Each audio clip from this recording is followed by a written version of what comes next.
महादेव की शपथ लेते हुए, माँ गंगा की शपथ लेते हुए मैं आप सबके साथ आह्वान करता हूं कि मैं बक्सर को उत्थान के लिए दिन रात कार्य करूंगा और उन सबको जो विनाशी ताकतें हैं, जो अविनाशी सनातन के प्रति उंगलियां उठाते हैं, उन सबको मैं जवाब देना चाहता हूं कि अब संत, सन्यासी और सनातन ये अपमान बर्दाश्त नहीं किया जाएगा, इसका जवाब दिया जाएगा। सनातनी सत्ता में आएंगे बक्सर में? बिल्कुल आएंगे, सनातनी का ही राज होगा। राष्ट्र में भी आज देखिए मोदी जी पूरे सनातन संस्कृति को पूरे विश्व में परचम फहराया है और आज योगी जी भी है। आप देखिए जो महाकुंभ हुआ प्रयागराज में, ये बहुत बड़ा अभी तक का सनातन का सबसे बड़ा महासमागम है। उसका का पूरा श्रेय योगी जी को और मोदी जी के नेतृत्व वाली सरकार को जाता है। बक्सर के प्रख्यात चिकित्सक तथा भाजपा के नेता डॉक्टर राजेश मिश्रा ने महाकुंभ से लौटने के बाद त्रिवेणी का पवित्र जल जनता में वितरित किया।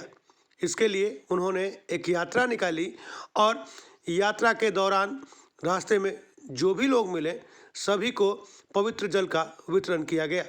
इस दौरान उन्होंने कहा कि सनातन को बचाने और सनातन को समृद्ध बनाने का संकल्प हर भारतवासी ने ले लिया है और न सिर्फ बक्सर बल्कि पूरे देश में जनता ऐसे लोगों को जवाब दे रही है जो सनातन के विरुद्ध गतिविधियां कर रहे हैं।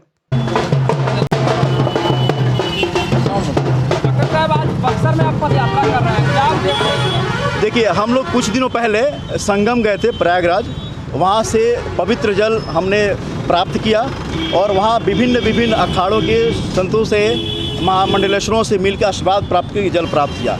और ये जल का हम लोग अपने बक्सर में उन सभी को जो किसी कारणवश या तो आर्थिक विवशता हो या शारीरिक दुर्बलता, परेशानियाँ हो या कोई अन्य कारणों से महाकुंभ में स्नान नहीं कर पाए, उनके लिए जल हम लोग उपलब्ध करा रहे हैं। और ये हम लोग इसलिए भी कर रहे हैं क्योंकि सनातन संस्कृति का ये बहुत बड़ा महासमागम है।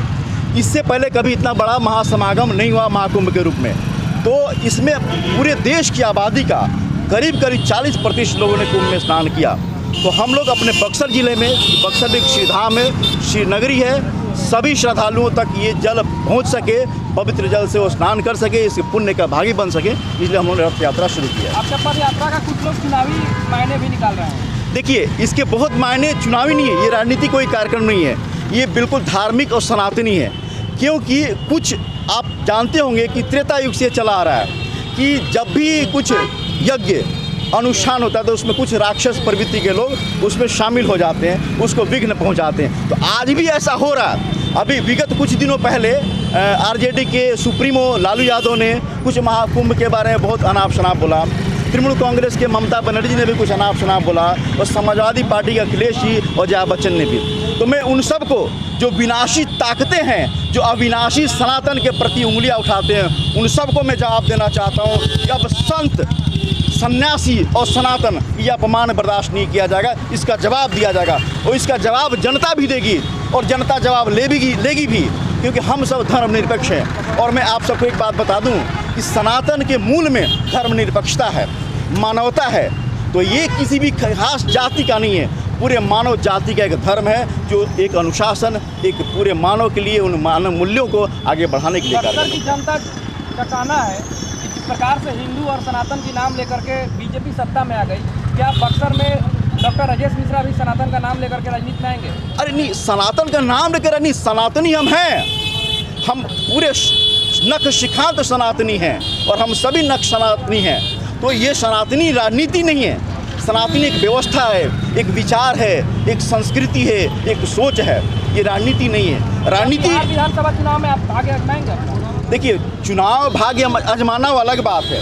आज हम लोग बिल्कुल धार्मिक कार्य कर रहे हैं, इसका कोई राजनीतिक एजेंडा नहीं है, कोई राजनीतिक हथकंडा नहीं है। लेकिन हाँ, मैं उन सब को जो इसको राजनीतिक रूप देना चाहते हैं और या जो ऐसे सनातनी कार्यों में विघ्न देते हैं, उन सबको एक बहुत बड़ा संदेश है। सनातनी सत्ता में आएंगे बक्सर में? बिल्कुल आएंगे, सनातनी का ही राज होगा।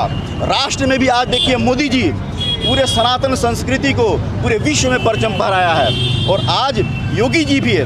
आप देखिए जो महाकुंभ हुआ प्रयागराज में, ये बहुत बड़ा अभी तक का सनातन का सबसे बड़ा महासमागम है उसका पूरा का पूरा श्रेय योगी जी को और मोदी जी के नेतृत्व वाली सरकार को जाता है। लेकिन बक्सर बिहार में तो डबल इंजन की सरकार है और केंद्र में मोदी की सरकार है, तो सनातन की जब बात हो रही है तो बक्सर तो सनातन की धरती है, तो फिर जिस प्रकार से विकास होनी चाहिए उस तरह का इसको पहचान क्यों नहीं मिला अभी तक? हाँ, ये विडम्बना है, ये दुख की बात है कि बक्सर की जो संस्कृति रही है, जो विरासत रही है, वो बक्सर को वापस नहीं मिली है। तो हम लोग सनातनी लोग बक्सर को एक अपनी पहचान बनाए, धार्मिक स्थलों का उत्थान हो, इसके लिए हमने बेड़ा उठा लिया और हम कार्य करेंगे। आज हम महादेव की शपथ लेते हुए, माँ गंगा की शपथ लेते हुए मैं आप सबके साथ आह्वान करता हूं कि मैं बक्सर को उत्थान के लिए दिन रात कार्य करूंगा और करता रहूँगा। इसका कोई राजनीतिक नहीं है, कार्य करता रहूँगा। चाहे राजनीति में कुछ विषय मिले, कोई व्यवस्था मिले या नहीं मिले, मुझे कार्य करना बक्सर के लिए और मैं निरंतर करता रहूँगा।